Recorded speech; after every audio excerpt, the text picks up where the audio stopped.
12 laps in front of them. The man on pole position is Andrew Johnson, having won that position by winning the first round of the series. Next to him, David Robbins, who probably won't feature on the dry track. Beside him, Paul Feeney, then Michael Cole, Jeff Tyne, and then Rob Phillis. Feeney broke the start by about 10 seconds. Terrible start. Should be a restart, really, but I don't think they will. So it's Feeney in the lead, but look at Phillis come up on bike 32 to take it over immediately. Phillis has got his aggression up for the second round, having come sixth in the first round of the series in the wet. Rob just couldn't get his act together in the rain. He said there was nothing wrong with the bike, but he just had a mental block and couldn't go for it at all. But he's determined to do well in this one. He's now actually 2 points behind Andrew Johnson after the first heat, with Mick Cole 5 points behind that. Andrew Johnson in third position, but I guess you'd have to say that's second because some penalty obviously will have to be applied to Feeney.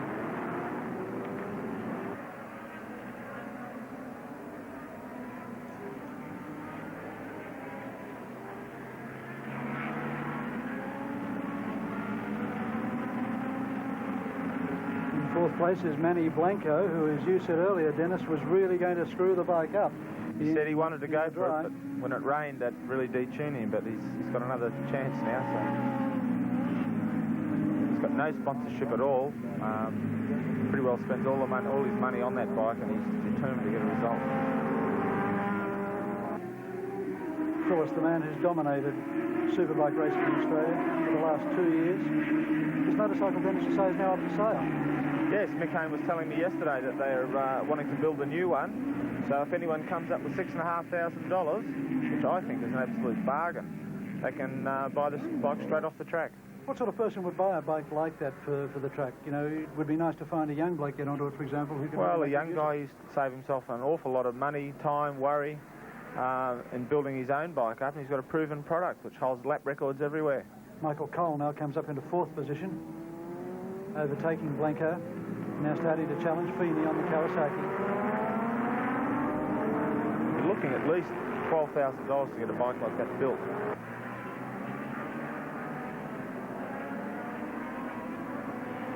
The other possibility, of course, Dennis, is for an old stager like yourself to get back into it. It would be a very cheap way of doing it.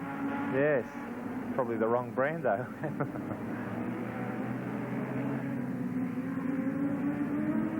Andrew Johnson in second position,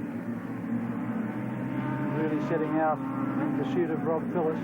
He says that in the dry, Rob Phillis has got his measure round Oran Park, but that's not allowing for the determination of AJ, Andrew Johnson. Now Cole pulls out to take Feeney. Does it effortlessly. Mick was disappointed with himself in the first race. He didn't have some wet tyres on, whereas most of the other competitors were running either intermediate or rain tyres. And he hasn't got a spare set of wheels. Pretty much a low-budget team. Just can't afford not to have spare wheels and tyres for days like today. Cole, if anything, now starting to catch Johnson. Yes, Mick excels himself here too, and as I said, the determination these guys get once they start, particularly the three of those, because they've been racing so closely together last year. Mick's going for it. 2.5 laps down, 9 remaining. The lead in the series held by Andrew Johnson on 37 points from Rob Phillis 35, Mick Cole 30, and Jeff Tyne 22 and Paul Feeney 21. There's the leader, Rob Phillis, to be married in 2 weeks' time. And then to race at Bathurst in the Australian Grand Prix at Easter time. Will not enter a Superbike at Bathurst, wants to concentrate purely on riding his RGB 500 and winning the Australian 500cc title.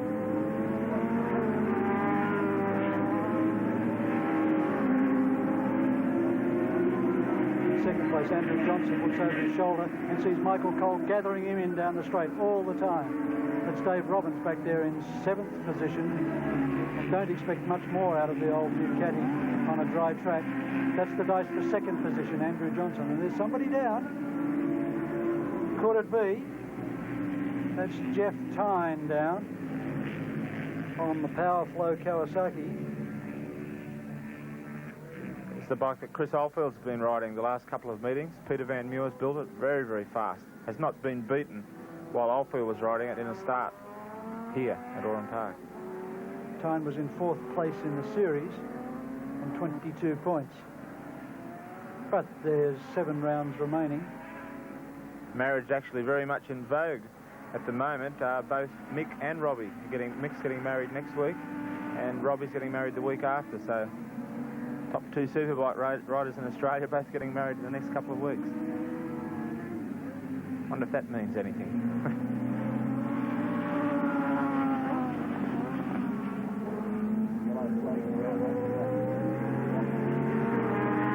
As we said, Mick's got a broken bone in his foot, walking around the pits with the aid of a walking stick.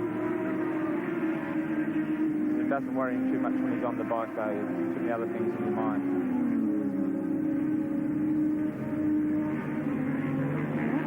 Johnson holding out Mick Cole, but it's getting closer all the time.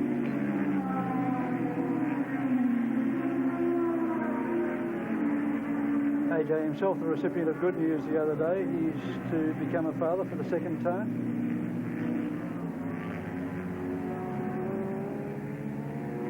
It certainly has been a busy season for the Superbike guys off the track.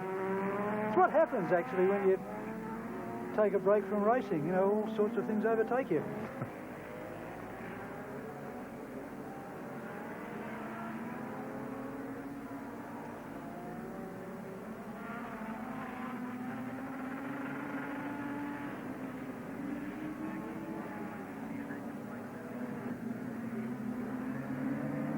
While these two work out their own scrap, Rob Phillis continues to extend his lead. With 4 laps down.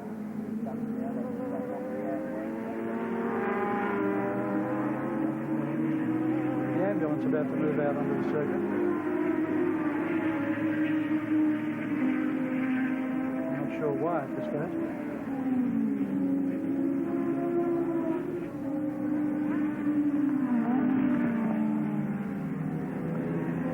Quite a stunning looking bike. Mick Cole's paint job looks very good. A lot of people commented this weekend how remarkable it looks. It stands out really well. Well, certainly Andrew Johnson wouldn't be enjoying the looks of it at the moment, because it's looming ever closer behind him. It's always that little bit easier when you're following a rider with Mick's position now. You can judge your braking a little bit better, and you can put the power on just that little bit earlier. I think it's easier to ride just from behind, especially a rider of Andrew's calibre that's not going to be getting in your way. Unless he tries to. There's the leader, Rob Phillis, going over the dog leg. Bike 32, the Suzuki. Detuned from 1100 cc's to 1000 cc's by putting on a set of new Katana barrels imported from the States by Suzuki. Team. Exactly the same modification has been made to Michael Cole's machine as well. Andrew Johnson on the meantime is, as we said in the earlier heat, built a compromise bike while he waits for his V4 to come from Japan and the United States. Technology being developed in the United States, and the build, I understand, occurring in Japan. Robbie in a new set of unfamiliar leathers as well. Dayanese leathers. He's picked up some new sponsorship this year from Peter Stevens down in Melbourne. And also some from Frank Manich in Sydney. So Phillis relying very much on the generosity of the trade to assist him to get around Australia. And even though he is Australia's leading superbike rider at the moment, you couldn't say that he's becoming wealthy from it by any means. Certainly not. I don't think anyone out of road racing in Australia is becoming wealthy. Everyone does it for the love of it. Mick's getting much closer now to Andrew, trying to figure out where he can make a move, what particular part of the track he's got an advantage in. Johnson will not leave any gates open at all. Half race distance gone.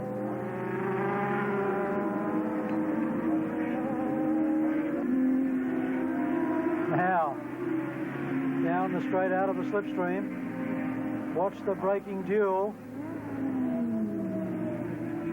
Johnson gone. How about that? Identical in performance. I think it was just the advantage Mick got from slipstreaming there. The fact that he was inside and governing the corner made the difference. certainly want to have explicit faith in the guy you're riding with through that kink at the end of the straight. It's 130 miles an hour. You know, more than a few inches from the other rider, it's any wrong move and it's catastrophe. Undoubtedly, the incredible scrap between these two riders, slowing both of them down and giving Robbie Phillis the opportunity to extend a safety buffer with only 4.5 laps remaining. I actually had the watch on Robbie last lap, John, and he did a 19.1, which is a little bit off the pace from his lap record, which is at 16.9. However, Robbie's got a good head on his shoulders, and he thinks these things out, plans a race, and he'd only be winning it by as much as he has to. The gap back to Cole is 3.6 seconds, so Phillis back to Cole, 3.6 seconds, 4 laps remaining. Cole would have to reel him in by more than a second a lap and then overtake him. Almost an impossible task. I think so, considering they're riding identical bikes, using identical tyres. Just not that much. For the first time there since the second lap of the race, we saw them in the same frame on picture though. So for Mick Cole at least, Phillis is tantalisingly close enough.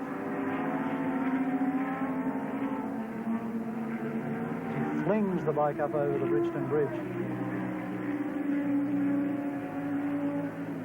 Something else again to stand within that bridge area and watch the riders commit themselves totally blind over the top of it in second gear, going up to third as they reach the crest of the bridge. Oh, Mick stepping the rear end out there 3 or 4 inches.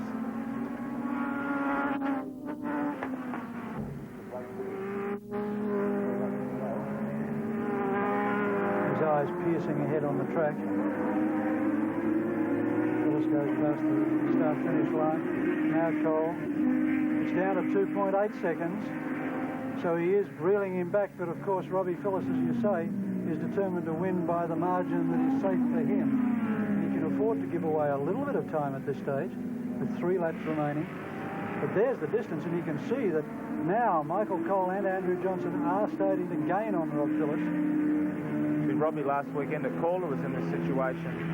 If Andrew is having a dice, he's lapping some 2 seconds a lap faster at the start of the race. And he said that he just basically went to sleep in the middle, wasn't paying attention to what was happening, and Andrew came up, caught him on the last lap, passed him, and actually won the race. So it's very hard to keep your concentration the whole time when you've not got someone there pressuring you. Mind wanders, you start to think about other things, and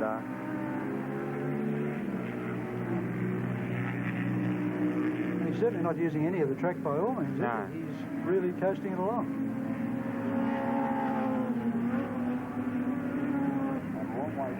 Coming up to 2 laps remaining, and with Phillis being very economical in the amount of track that he's using, signal to the pits, he knows exactly what's going on. Actually wouldn't be surprised on the last lap or so to see him pull a bit of a wheel stand out of Enegol. Do a little bit of showmanship. I think Mick's got Andrew's measure. Andrew certainly won't have given up. He tries to the checkered flag. But I think Mick's looking like he's doing it relatively smoothly.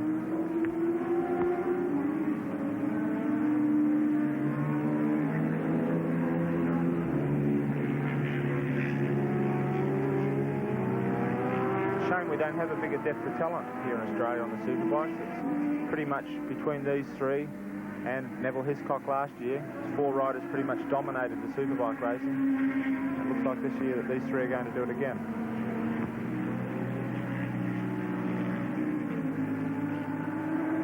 Machinery is available. Obviously, if someone's got the ability to come up with $6,500 this afternoon and buy this bike of Robbie's. Then there's the ability to be able to ride it as well as he does. And how many people would seriously have that ability right now? Well, it takes a lot of experience, a lot of heart. You spend the season on it, and you should be starting to get up. If you've got the ability, you should be able to do it. Blue flag, the last lap. The gap is 2 seconds exactly. In fact, 1.9 seconds. working on the Jack Bradman principle of always winning at the slowest possible speed. That's exactly what Rob Phillis is doing right now. Andrew Johnson in third position on the Honda 900, taken out to 980cc. Could be interested here with a lap rider. 998cc, yeah. Cole's through safely. Johnson going for the outside run, squeezing a little bit, and he's through.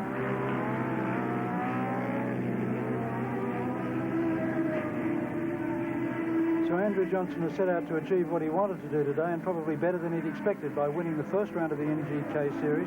He momentarily took over the lead in the NGK Series on a bike which he's always seen as being a compromise.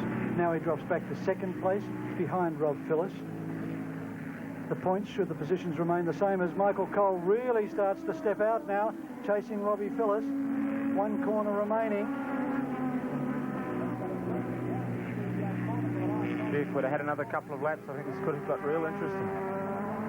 I think if it had another couple of laps, Robbie Phillis wouldn't have been exactly where he is right now. But Phillis takes the checkered flag very closely from Michael Cole, with Andrew Johnson in third position. And in the NGK Superbike Series for 1982, that gives Rob Phillis back the lead with 50 progressive points from Andrew Johnson 47 and Michael Cole 42. The next round of the series to be held at Winton on April 17. Robbie Phillis, winner of the second heat, after a less than spectacular performance in the first heat, mate. What was the difference? It was dry. Don't like the wet, eh? Oh, I think I'll leave that to everybody else, yeah. I think I didn't bring my water ski. I think that was the biggest problem. I don't like the water much. Well, that showed particularly today in the first heat. Now, this second heat, you got out to a tremendous start, but you were playing games towards the end there, were you? I wasn't playing any games. The tyre we used, I did about 6 laps yesterday. I think I might have cooked her up a bit too much. They're only really good for one race. Right. And I went for it.